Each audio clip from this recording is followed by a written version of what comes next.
خلافتنا بمسرور فتية عظيم شأنها بين البرية.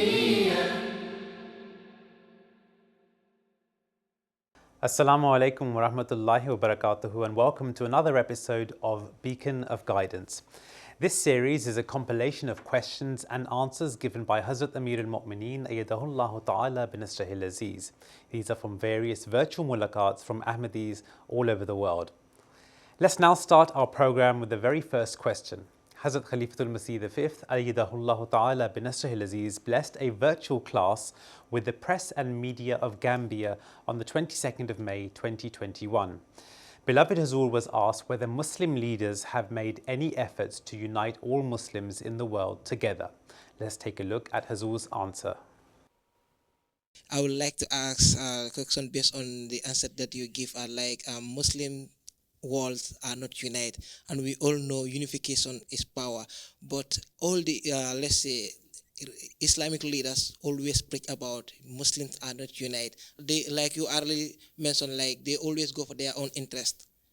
So have the leaders try to create anything pertaining to talk or discuss about something that can unite Muslims so that they can have one goal, that is maintaining peace into the world? You see, this is what I have said. It's a big pity. Regrettably, they are not united. All have their vested interests. Our leadership is not sincere. They only want to save their power, their chair, and supremacy of their parties or their nation, instead of considering the unity of the Muslim Ummah. So, this is why the Holy Prophet ﷺ said, in the latter days, this will happen. Muslims will not be united. Every country or society or group will have their own interest, and they will not consider the larger interest of the Muslim Ummah. And at that time, even they will forget the teaching of Islam. In the name of Islam, they will be doing bad things. So at that time, the reformer of the age will come, and you follow that reformer.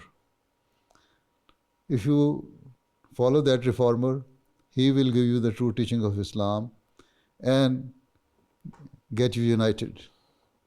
So, in my view, this is the only solution, that instead of seeing their own national and political interests or personal interests, each and every leader should consider and try to think of the larger interest of the Muslim Ummah and try to unite. If they are not going to accept the reformer of the age, at least they try to unite.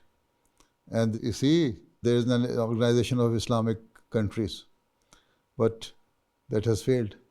What is it doing? That organization does not have one voice. Had there been one voice of Muslim Ummah, Muslim leadership, then there would not have been such things, as I have already explained. So, the only thing is that Muslim Ummah should get united. And the solution which Allah Ta'ala has given us, the Holy Prophet ﷺ has told us, is that when the reformer of the age comes, you accept him. In my view, this is the solution. Okay? For our second question, beloved Hazur had graced a virtual mulaqat with Ahmadiyya Muslims from the West Bank on the 12th of June 2021. A lady had observed that Hazur has a special love for Africans. She asked how the Arab people can attain the same love from the Khalifa. Let's take a look. बात यह है कि मैं तो हर अहमदी से, हर मुखलिस अहमदी से जब वो इखलास से आता है, मिलता है, बैठता है, उसको देखता हूँ तो मुस्कुराता हूँ. मैं तो आपको देख के भी मुस्कुरा रहा हूँ. اور آپ کے لیے میرے وہی جذبات ہیں جو افریقن کے لیے ہیں، وہی جذبات میرے یورپین کے لیے ہیں. ایک مخلص احمدی چاہے وہ یورپین ہے، وہ چاہے افریقن ہے، چاہے ایشین ہے، چاہے عرب ہے یا ساؤتھ امریکہ کا ہے، میرے لیے تو سب برابر ہیں. اور ان کے جو چہروں کے سے محبت کا اظہار ہیں وہ مجھے بھی مجبور کرتے ہیں کہ میں بھی ان سے اسی طرح محبت کروں، جو وہی اظہار کروں جو وہ کر رہے ہیں. تو اس میں کوئی فرق نہیں ہے، نہ آپ افریقنوں سے کم ہیں، نہ افریقن آپ سے کم ہیں، نہ پاکستانی آپ سے زیادہ ہیں، نہ افریقن کسی اور قوم سے کم یا زیادہ ہیں، نہ یورپین. جو بھی مخلص احمدی ہے اور خلافت کے ساتھ اس کا خاص تعلق ہے، اس کو جب بھی میں ملتا ہوں، دیکھتا ہوں، مسکراتا ہوں. میں تو ہر ایک جو بھی ہے، چاہے وہ افریقن بچہ ہے، چاہے وہ یورپین بچہ ہے، چاہے وہ ساؤتھ امریکن بچہ ہے، چاہے وہ پاکستانی بچہ ہے، چاہے وہ نوجوان ہے، مرد ہے، عورت ہے، ہر ایک کو دیکھ کے اس لیے میرے دل میں تو پیار کے جذبات ہی ہوتے ہیں اور میں ہمیشہ مسکراتا رہتا ہوں. میرا نہیں خیال کہ آپ کو دیکھ کے میں نے کبھی ناراضگی کا اظہار کیا ہو. کبھی کیا؟ عرب بھی مجھے ملتے رہتے ہیں، کبھی میں نے ناراضگی کا اظہار کیا؟ آپ کو بھی دیکھ کے مسکراتا ہوں اسی طرح. ہاں، تو میرے دل میں تو ہر ایک سچے احمدی کے لیے پیار اور محبت کے جذبات ہیں. For our third question, we turn to Australia, where Hazrat Khalifatul-Masih V, Ayyadahullah Ta'ala binasrihil Aziz, granted a virtual mulaqat with the National Amla of Majlis Ansarullah Australia in March 2021. A member of the Amla asked, why is it that despite the appearance of divine punishments, the world still fails to recognize the Imam of the age, even though Allah tells us in the Quran that He does not punish until He has sent a messenger? Let's see what Hazur had said. السلام علیکم ورحمۃ اللہ. پیارے حضور، میرا سوال یہ ہے کہ کیا وجہ ہے کہ عذاب آنے کے باوجود دنیا کی توجہ امام الزمان کی طرف مبذول نہیں ہو رہی، جبکہ اللہ تعالیٰ قرآن مجید میں فرماتا ہے کہ ما کننا معذبین حتی نبعث رسولا. پھر اس کے بعد کیا ہوا؟ جو پرانے انبیاء رسول آئے تو ان کی قوموں کو توجہ پیدا ہو گئی تھی. عذابوں سے تو آئی ہوئے نا، سوائے اس کے حضرت صلی اللہ علیہ وسلم کے جو آخری نبی تھے، آپ کے جو عذاب کی شکل تھی وہ جنگوں کی صورت میں تھی. نہ پانی کا عذاب، آگ کا عذاب، یہ دوسرے عذاب نہیں آئے آن وسلم کے زمانے میں. اور جو جنگ ہے، حضرت مسیح صاحب نے لکھا ہے کہ جنگ جو ہے وہی ان کے لیے عذاب تھی. اس میں مسلمان بھی شہید ہوتے تھے، اور لیکن اس کا یہ نتیجہ نکلا کہ پھر بہرحال ایک وقت آیا جو لوگوں نے ریئلائز کر لیا. تو اب بھی یہی حالت ہے، دنیا داری کی طرف پڑے ہوئے ہیں. حضرت مسیح علیہ السلام نے لکھا ہے کہ تمہیں اس طرح توجہ نہیں کرو گے تو عذاب بڑھتے رہیں گے اور تباہ ہو جاؤ گے. اور آپ نے یہ بھی فرمایا کہ یہ ضروری نہیں ہے کہ تم ضرور اسلام کو اور احمدیت کو مانو.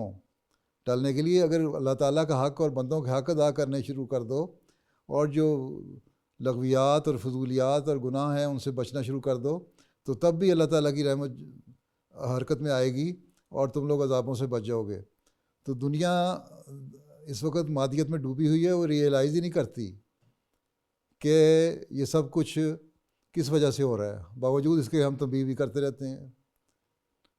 اور پچھلے دنوں میں نے سربراہان کو بھی خط لکھے تھے، ان کو بھی یہی بتایا تھا حضرت مسیح کے حوالے سے کہ اگر توجہ نہیں کرتے تو پھر اللہ تعالیٰ کی آفات بھی آتی ہیں. اب بھی دیکھ لیں، جب یہ کووڈ آیا یا کوئی بھی سونامی یا طوفان یا زلزلہ آتا ہے تو توجہ پیدا ہوتی ہے تھوڑے عرصے کے لیے. اللہ اللہ کرتے ہیں، جو اپنے مذہب کے مطابق کوئی اللہ اللہ کرتا ہے، کوئی رام رام کرتا ہے، کوئی اپنا دوسرا طریقہ اختیار کرتا ہے، لیکن اصلاح کرنے کی کوشش کرتے ہیں تاکہ حقوق ادا کر سکیں ایک دوسرے کے بھی اور اللہ کا بھی. لیکن جب وہ ٹل جاتی بات تو پھر وہیں واپس چلے جاتے ہیں. یہی قرآن شریف میں اللہ تعالیٰ نے فرمایا کہ جب تم لوگوں کو عذاب سے جب آتا ہے، مشکل میں پھنستے ہو، تو تم اللہ سے اللہ اللہ کرتے ہو، دعا مانگتے ہو اللہ تعالیٰ ہمیں اسے ٹال دے تو ہم ٹھیک ہو جائیں گے. اور جب ٹل جاتا ہے، یہ بھی تو اللہ تعالیٰ نے کہا ہے نا قرآن کریم میں، جب ٹل جاتا ہے عذاب تو پھر تم اسی طرح دنیا داری میں مصروف ہو جاتے ہو. تو یہی حال ان دنیا داروں کا ہے. آخر الٹیمیٹلی یہی ہوگا. اگر نہیں مانیں گے اور نہیں سمجھیں گے تو پھر تباہ و برباد ہو جائیں گے. پہلی قومیں بھی تباہ ہوتی رہیں, اب بھی تباہ ہو رہی ہیں. آہستہ آہستہ اسی طرح مٹتی جائیں گی, اور جو نیک لوگ ہوں گے وہ اپنی اصلاح کرتے چلے جائیں گے. ٹھیک ہے. تو بہرحال ہمارا کام یہ ہے کہ تنبیہ کرنا, پیغام کو پہنچانا, تبلیغ کرنا, ہر ایک تک پہنچنا. باقی ہدایت دینا اللہ تعالیٰ کا کام ہے. ہم اپنا کام سنجیدگی سے کرتے رہیں تو یہی ہمارے فرض پورے ہو جاتے ہیں. اور پھر دعا بھی کریں کہ اللہ تعالیٰ ان لوگوں کو ہدایت دے اور قومیں جو ہیں بربادی اور تباہی سے بچ جائیں.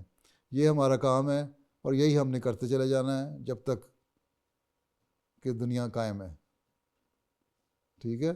آپ اس کی فکر نہ کریں کہ دنیا کی اصلاح ہو جائے گی. نہ, ہم نے ٹھیکہ نہیں لیا ہوا دنیا کی اصلاح کا. ہاں, ہمیں جو ٹھیکہ ملا ہے وہ یہ ہے کہ اللہ تعالیٰ کا پیغام پہنچاؤ اور ان کو اللہ تعالیٰ کے حقوق ادا کرنے اور بندوں کے حقوق ادا کرنے سکھاؤ اور ان کی طرف توجہ دلاؤ. اس فرض کو ہم نے اگر, اور پھر ساتھ دعا بھی کرو, اس فرض کو اگر ہم پورا کر رہے ہیں, حقیقت میں پورا کر رہے ہیں اور سنجیدگی سے پورا کر رہے ہیں تو ٹھیک ہے, ہم بری و ذمہ ہو جاتے ہیں. باقی اللہ تعالیٰ کا معاملہ اور ان کے بندوں کا معاملہ. We now turn to question 4, where Hazrat Khalifatul-Masih V, Ayyadahullahu Ta'ala bin Nasrihil Aziz, blesses a virtual mulaqat with Atfal and Khuddam Waqf-e-Nau from Bangladesh on the 30th of January 2021. Hazur was asked to shed some light on what kind of clean entertainment Waqf-e-Nau children can watch. Let's take a look at Hazur's response. Most of the time, we are reminded by our parents to not indulge in dirty forms of entertainments. Can beloved Huzur kindly shed some light on what healthy and clean forms of entertainment we can adopt as a Waqf-e-Nau? Waqf-e-Nau جو ہے اس کو یہ جو ہر وقت کے T V ڈرامے ہیں یا انٹرنیٹ پہ غلط قسم کے پروگرام ہیں ان کو نہیں دیکھنا چاہیے. ٹھیک ہے. تو اچھی انٹرٹینمنٹ ہے, بڑے علمی پروگرام آتے ہیں انٹرنیٹ پہ اگر دیکھنے ہیں, نیشنل جغرافی کے پروگرام آتے ہیں اور بہت سارے علمی پروگرام ہیں, ان کو دیکھنا چاہیے. ان بجائے اس کے کہ غلط قسم کے پروگرام دیکھو جو اخلاق کو تباہ کرنے والے ہوں. اسی طرح فلمیں ہیں, ہر وقت ٹی وی پہ بیٹھ کے پروگرام دیکھنا, جی انٹرنیٹ انٹرٹینمنٹ کے لیے ہم ٹی وی پہ پروگرام دیکھ رہے ہیں, غلط ڈرامے, غلط فلمیں, بعض انڈین فلمیں بھی ہیں, دوسری فلمیں بھی ہیں, یورپین فلمیں بھی ہیں جو غلط قسم کی ہیں, ان سے بچنا چاہیے. اس لیے ہمیشہ یاد رکھو کہ اللہ تعالیٰ نے قرآن کریم میں, پہلے میں بتا چکا ہوں, قرآن کریم میں حکم دیا ہمیں کہ یہ باتیں کرنے کی ہیں اور یہ نہ کرنے کی ہیں. جن کے کرنے کا اللہ تعالیٰ نے حکم دیا ہے ان کو اختیار کرو, اور جو نہ کرنے کا حکم دیا ہے ان سے بچو.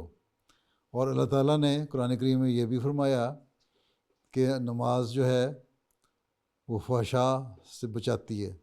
اس لیے اپنی 5 وقت کی نمازوں کی حفاظت کرو اور پوری طرح نماز کا حق ادا کرتے ہوئے نماز پڑھنے کی کوشش کرو. تو اور اللہ میاں سے دعا کرو کہ اللہ تعالیٰ تمہیں بری انٹرٹینمنٹ اور برے صحبت سے بچائے. اور اسی طرح اپنی سوسائٹی جو کمپنی ہے لڑکوں کی, اس میں بھی ایسے لوگوں کو چنو جو اچھے ہوں, اچھے اخلاق کے ہوں, جو اور پڑھنے کی طرف توجہ ہو, جن کی نہ یہ کہ فضول وقت میں لغویات میں وقت ضائع کرنے والے ہوں. ٹھیک. اسی طرح گیمز ہیں, بجائے اس کے کہ ٹی وی گیم کھیلنے کے سارا دن فورٹ نائٹ اور دوسری چوتھی کھیل میں بچوں کو بھی بڑا شوق ہوتا ہے کھیلنے کا, تم تو جوان ہو گئے ہو اب, تو ان گیموں کے کھیلنے کے بجائے آؤٹ ڈور گیمز جو ہیں وہ کھیلنی چاہیے ٹی وی گیم کھیلنے کے بجائے. ٹھیک ہے. انٹرٹینمنٹ جو کرنی ہے تاکہ تمہارے جسم کی ایکسرسائز بھی ہو سکے, نہ یہ کہ گھر میں بیٹھ کے تو ٹی وی پہ بیٹھ کے گیم کھیلنے لگ جاؤ یا انٹرنیٹ پہ بیٹھ کے گیم کھیلنے لگ جاؤ. وہ ان گیموں سے بچنا چاہیے. وہ تمہارے دماغ کو بھی سست کرتی ہیں اور جسم کو بھی سست کرتی ہیں. For the 5th question of this segment, Hazrat Khalifatul-Masih V, Ayyadahullahu Ta'ala bin Nasrihil Aziz, blessed a virtual mulaqat with Nasirat and Lajna members from Germany on the 20th of February 2022. A lady asked Hazur why so many atrocities are inflicted upon Ahmadiyya Muslims around the world. Let's take a look at Hazur's answer. सवाल है اللہ تعالیٰ کی مرضی کے بغیر کچھ نہیں ہوتا، پھر بھی احمدیوں پر کیوں ظلم ہوتا ہے؟ اچھا یہ بتاؤ کہ اللہ تعالیٰ کیا کہتا ہے، اللہ کا سب سے پیارا نبی کون تھا؟ حضرت محمد صلی اللہ علیہ وسلم. حضرت محمد صلی اللہ علیہ وسلم. تو کیا مکے میں آپ 13 سال ظلم نہیں ہوتے رہے؟ جی ہوتے رہے. اس کے بعد پھر جب مدینہ آئے تو وہاں بھی بہت ساری مشکلات کا ہی سامنا کرنا پڑا نا. ٹھیک ہے. پھر جب فتح مکہ ہوئی اس کے بعد بھی تو پھر ظالموں نے حملہ کیا، اس کے بعد بھی جنگ ہوتی رہی، پھر منافقین بھی سر اٹھاتے رہے. ٹھیک. پھر خلفائے راشدین آئے، ان کے زمانے میں بھی ظلم ہوتے رہے، جہاں جہاں تھوڑے سے مسلمان ہوتے تھے ان پہ ظلم ہوتے رہے. ٹھیک ہے. تو اللہ تعالیٰ قرآن شریف میں کہتا ہے میں لوگوں کو آزماتا ہوں، دیکھتا ہوں کہ تمہارا ایمان کتنا ہے، مضبوط ہے. ٹھیک ہے.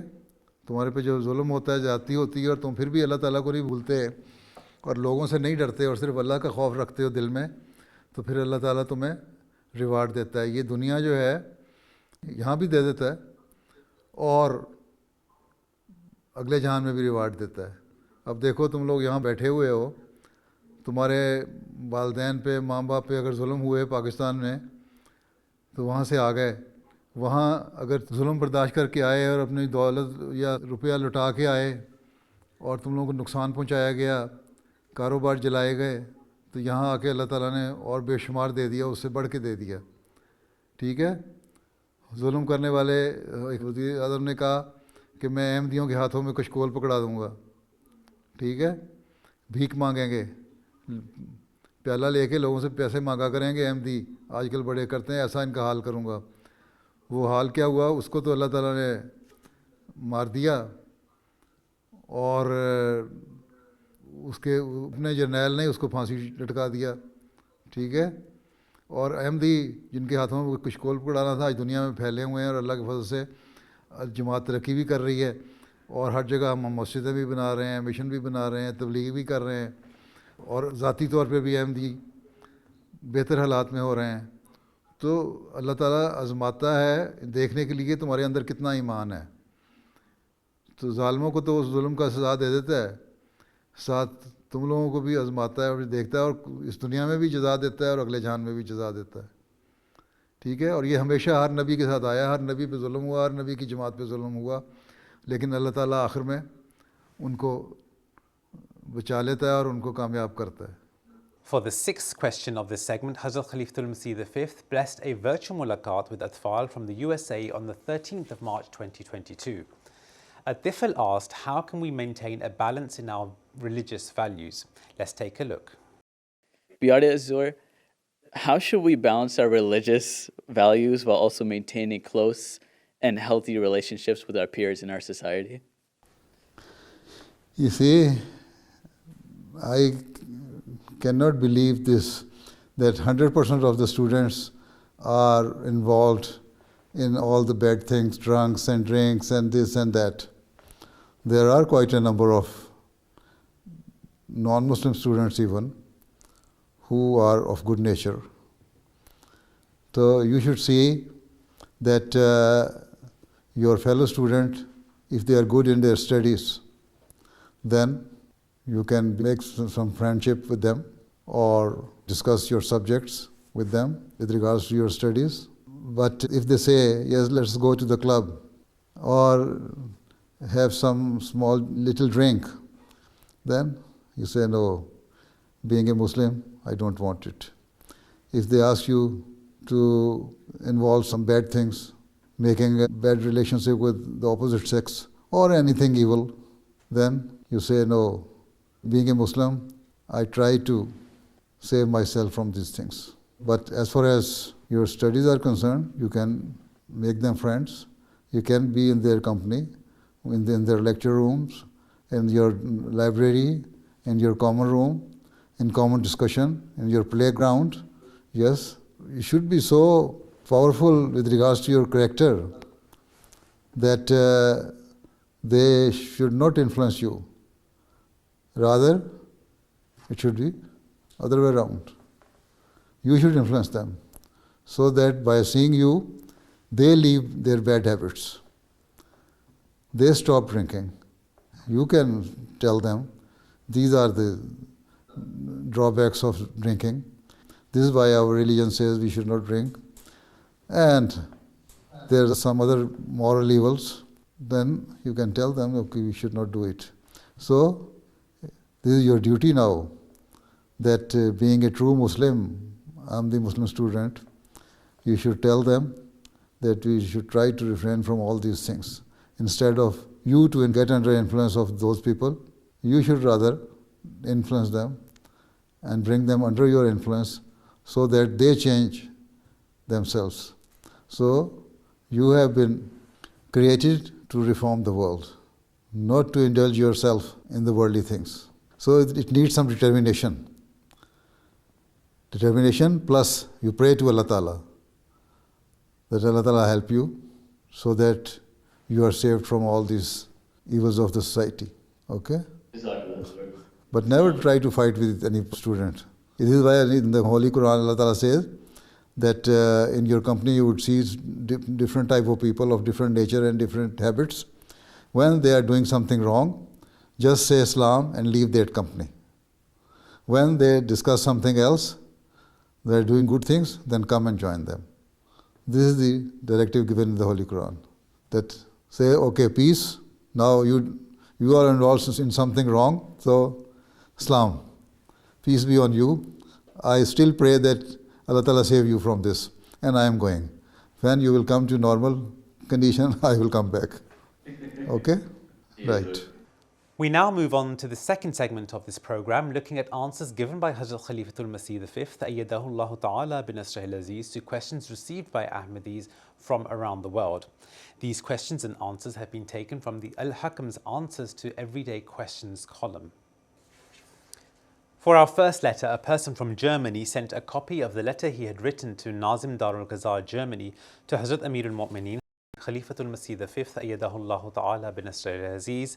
In that letter, he requested guidance regarding the validity of his divorce, since he had relations with his wife during the iddat period and had then lied to Darul Qazar about it.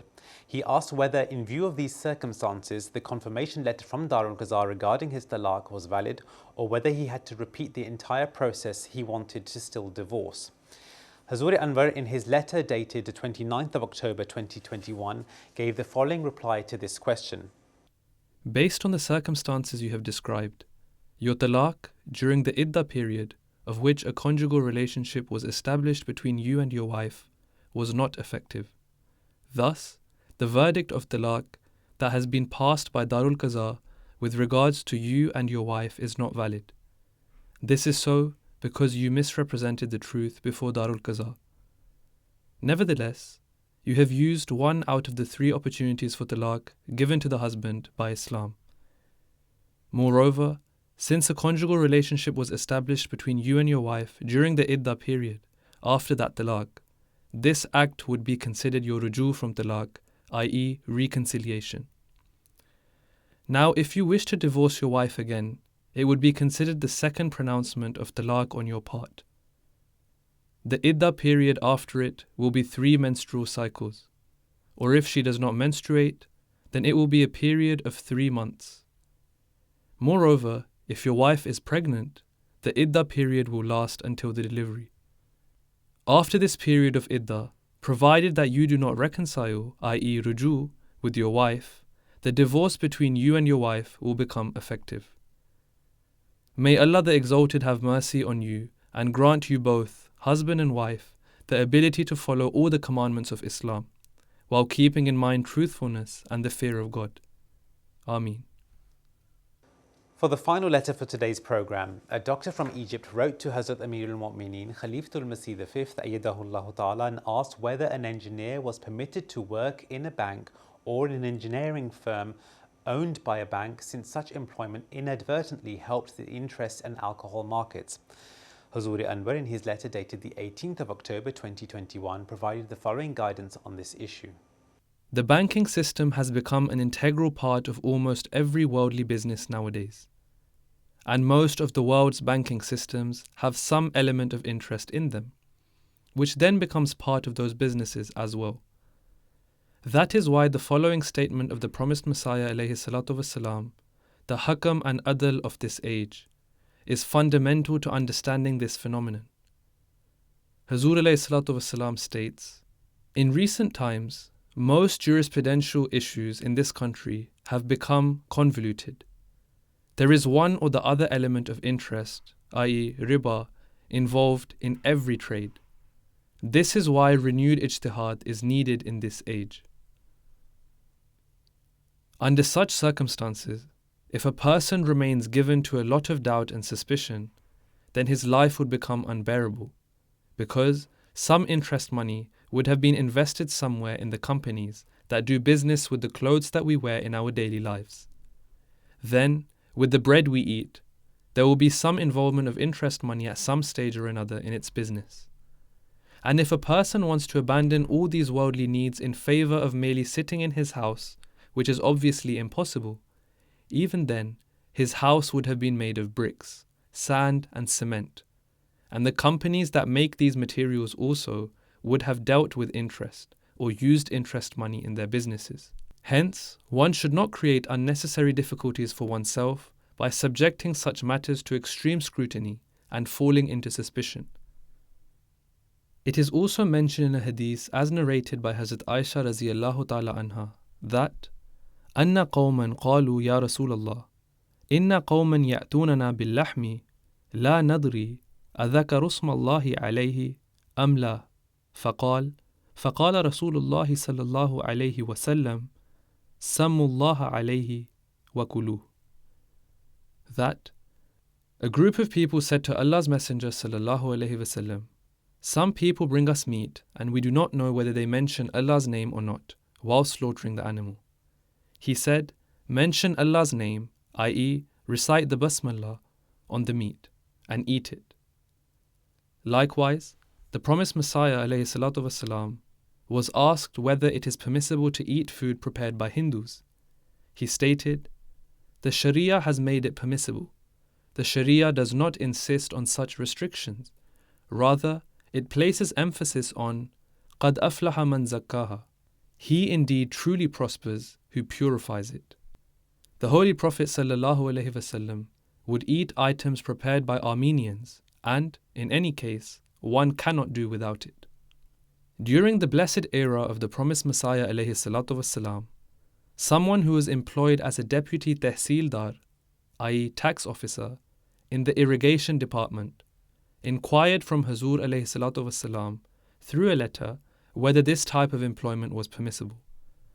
Hazur ﷺ replied, at present, all such matters in India fall under compulsion, istirar. A tehsildar or naib tehsildar does not make, sell or drink liquor. He is only assigned administrative supervision and is duty-bound as a public servant. In view of the rule of the country and the current situation, this matter is permissible on account of istirar. Of course, one should keep praying to God Almighty to create even better circumstances for him. The government may have jobs that do not involve such things. Moreover, one should keep seeking forgiveness from God Almighty. Hazrat Muslim Maud raziyallahu ta'ala anhu states with regards to bank employment, in my opinion, a job that involves actively working towards receiving interest, money, or encouraging others to do so is not permissible. However, employment as an accountant or bookkeeper at such a bank is permissible. Then, on another occasion, he stated, a job in which one has to encourage others regarding interest is not permissible. Clerical and account-keeping tasks as part of a job are permissible. Thus, one should act with piety when tending to the various matters and worldly affairs, without giving way to suspicion and doubts. And where there is a direct possibility of committing a prohibited act or the prohibition of something is clearly evident, then it should be avoided at all costs. However, one should not become too given to suspicion and doubt and avoid the use of lawful things without a valid reason. And that concludes another episode of Beacon of Guidance. Please join us again for the next episode. Until then, Assalamu alaikum wa rahmatullahi wa barakatuh.